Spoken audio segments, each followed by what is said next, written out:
Hello, my name is Deandra Wilson. Um, and I'm going to have a discussion with you guys regarding the two questions that were asked and see if we had similar thoughts about some of the few things that I came up with after the reading. So the first question, how can teachers help students identify biases, stereotypes, and omissions in literature, media, and curriculum? Okay, so my personal feeling after reading all of this is as your students' teachers, that it's our responsibility to make sure that we are eliminating a lot of biases, whether it's you have the ability to do something or that where you came from enables or pretty much strips you of your ability to do something. The stereotypes along what you look like, what you sound like, what you smell like, and your capabilities, and eliminating those. As far as in the literature, the media, and curriculum, those three things, those three sources that drive education, how can we use those as teachers to help support our students, eliminating them? Well, that is how I looked for different ways to do it in the text that we read. And here are some of the things that I found. So in the first text, racial labels in the biology curriculum, one way to help reduce it could be to reduce the textbook material that was suggested. They show zero diversity. A lot of the textbooks, I did a study one time on a lot of the textbooks being from Texas in the United States that drive our Common Core instruction, and it's because Texas has a great deal of high scores. I think of their STAR testing or something like that. So therefore, we generate a lot of our books from there. I can tell you firsthand, in my classroom, I don't have a Common Core aligned book to my curriculum at all. A lot of my materials I have to outsource for, find material that matches it closely. A lot of times my students say, I found this worksheet on Google, and it's like, yeah, I did too. That's the hardest part of my teaching career. But anyway, back to the topic as far as eliminating it. One way, like I said, the first text, racial labels in the biology curriculum, they suggested was great. It was like use both. The quote directly from the first page was use books that promote socializing across racial lines. So as teachers, I can say that personally, I want to use books that diversify my classroom so much. But I have a problem. One, resources, like financially, how am I supposed to support that in a classroom setting where I teach over 130 students? One, and then two, I can't be the only one doing it without the support of my principal and the board, because if I'm using things that's not in conjunction with the scope and sequence, then I'm seen as the bad guy. So that's just something that I want to put in everybody's ear. Maybe that's something we can discuss further. But how do you diversify the curriculum that's already set for you and already kind of aligned to what Texas is doing and all those other things I put out there? But in the second text, there was quite a few I found. So be patient. Teaching anti-bias curriculum. I felt like this passage aligns so much with this question that's why I found so many different ways to like eliminate these bias and stereotypes through this. First one, it has to be introduced in a theoretical framework that is being taught in a student teaching level. The text mentions, quote, prospective teachers will be better prepared to help students appreciate cultural diversity if they have learned through experience to appreciate it as a reality and not as an academic exercise.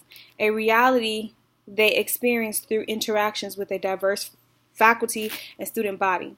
So it starts with the teachings that the teacher received, is basically what I took from there.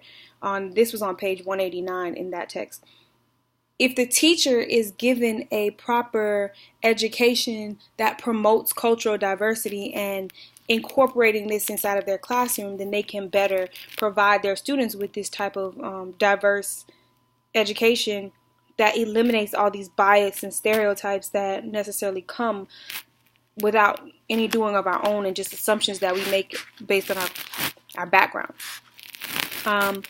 In this text on page 180, I think 191, student teaching programs in colleges across the globe should, they name some of these things, that these are the ones that I gravitated to. Language acquisition. I never took anything in my education department through my college undergrad that talked about acquiring familiarity with different languages ever.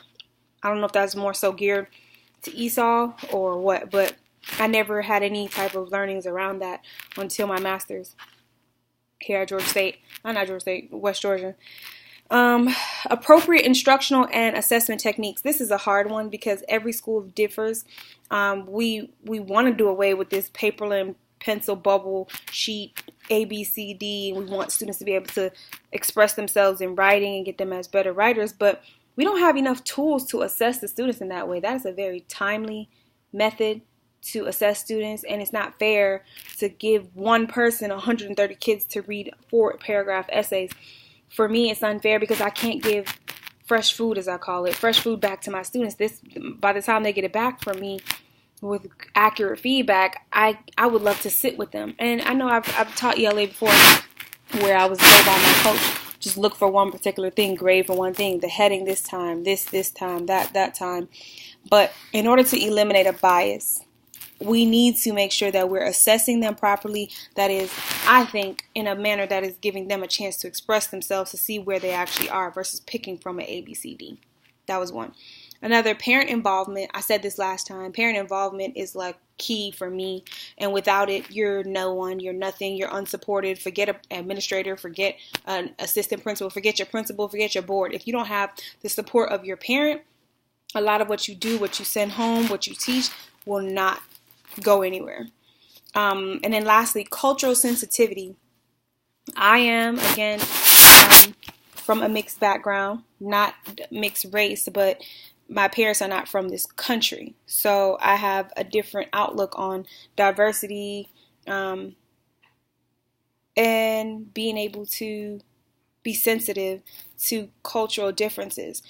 Wherein another teacher who's new and necessarily hasn't been in the classroom or hasn't been around a different cultural group or hasn't been exposed to that or heard of it can be insensitive and not know how to delicately invite and welcome and create that loving environment for every student. And I think that should be taught on the base level of education for all student teachers, so that we know the top 4 things that are just essential in the classroom.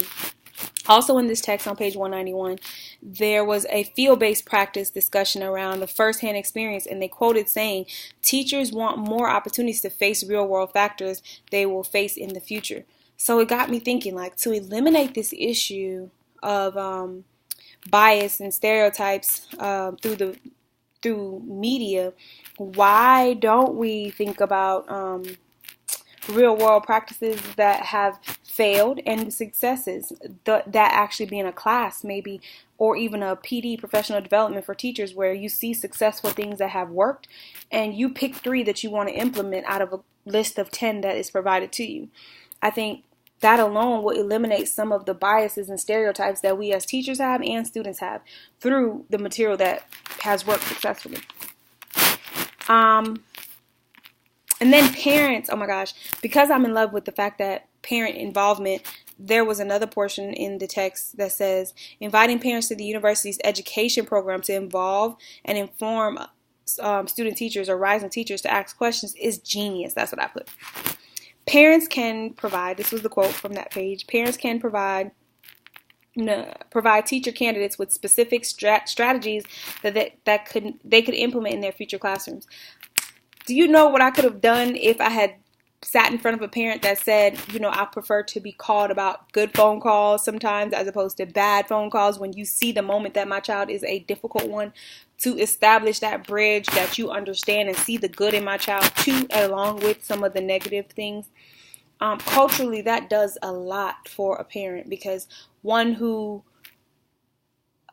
for example, I had a parent who says, my child comes home and sounds a lot like how I sounded when I was younger, which is, my teacher don't like me. And I felt the same way when I was in this grade level. So I feel for him or her, and therefore I don't do anything about it because I too was in this position and I know how it feels. And it's sort of like this cycle. And we have the power to break that cycle if we really sat with a parent who gave us this prior knowledge ahead of time. We likely could have been more successful.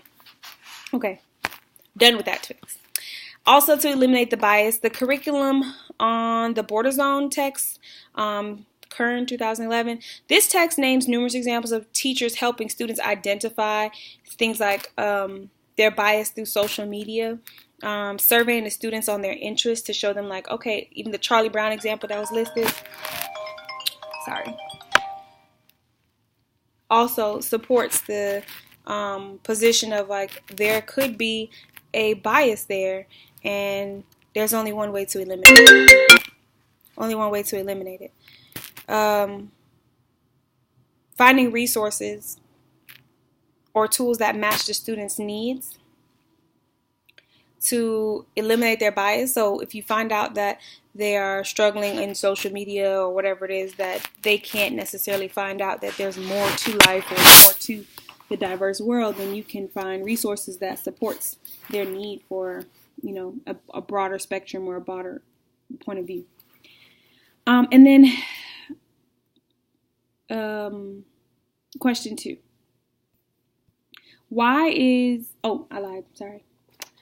The text. So in the text, I found on page 419, a way to help eliminate the bias would be teachers must know and study the culture of the students they serve to incorporate it into their learning to help students relate socially and psychologically to other culture perspectives. So in order to eliminate it, then you would study the culture as a teacher before you go into the classroom. So knowing the population that you serve so you can better support them.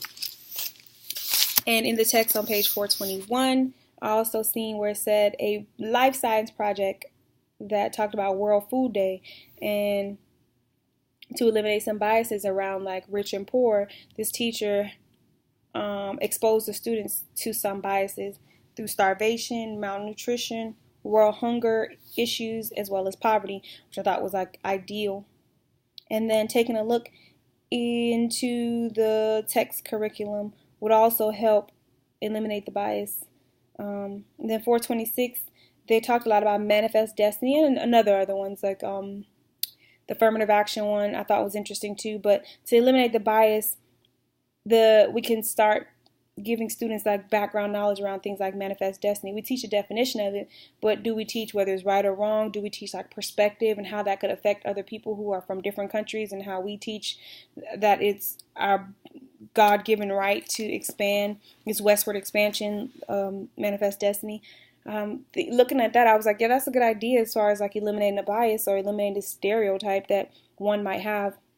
And then on page 430 in the text, and when I'm saying text, I'm talking about the cultural, comprehensive multicultural education theory and practice, the text for the class, the book. 430, develop cultural consciousness. The example listed in this one was when they said Japanese don't see themselves as racist, even though they develop these really strong assumptions. And it's sort of like, how do you break those assumptions in order to allow them to broaden their view, and pretty much answer the question of help teachers identify bias. So a Japanese student who's biased, thinking they're not racist, but really they are. How do you break that? So you would go back and implement some of those strategies. I just thought about, like, maybe that'd be an example. And then 437, bringing awareness to things like those bias and stereotypes through literature, media, and curriculum. Through the first thing they gave an example of, which was Bill Cosby's Black History film in the 1960s.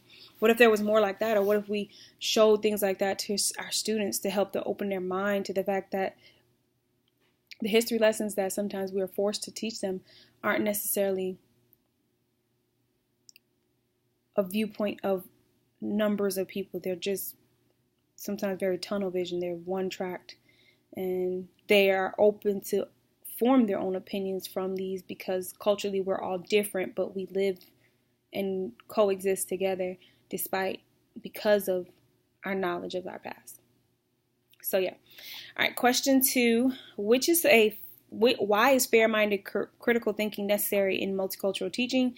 So back to the first text, racial labels in the biology curriculum on page 379 all the way to 380, there's a big discussion around the bell curve, which says that genes make some racial groups less intelligent than others. And I thought this was a poor example, or this was an example of why we need to have fair-minded curriculum thinking, critical thinking, in order to teach multiculturally, because it's almost like saying one student can only a certain student can learn. There may be facts behind this position, but that doesn't make it true. Racial inequality is not okay ever. The article proves that exposing students to this way of thinking with those 2 ninth grade biology classes, which they used as a sample set, cause students to look more into their genetic racial background to help foresee if there's going to be an achievement gap. So basically you're telling me that if my genetic makeup supports the theory, then I might potentially have a achievement gap, or I might not be as smart as the other racial group. To me, this is an unfair mind for an educator to have when going into teaching a multicultural classroom, which to me, like I said, needs to be done away with in order to have a fair critical thinking position. The other text, teaching anti-bias curriculum. So Western country teacher candidates this portion I felt is important because statistics from this text show that the average teacher is a Western country teacher candidate. Teachers are typically English-speaking middle-class females of European descent who are white. Those teachers will have to interact with a diverse population of students and teach them. So with the question of why is a fair-minded critical thinking necessary? Well, this text speaks to teachers must be fair-minded and accepting of differences their students will have culturally, to be open-minded and have a discussion openly. How can you, if you are of one descent with this Western background, Western Anglo-Saxon, a white person background, and not culturally diverse in what your expectations are around your students? So I felt like it's important to make sure that there's some level of teaching in that, because if the average teacher is a white woman, will they all have a fair, like-minded assessment of their students? We don't know. The only way to ensure it is to make it an expectation that all teachers receive the same level of learning around that.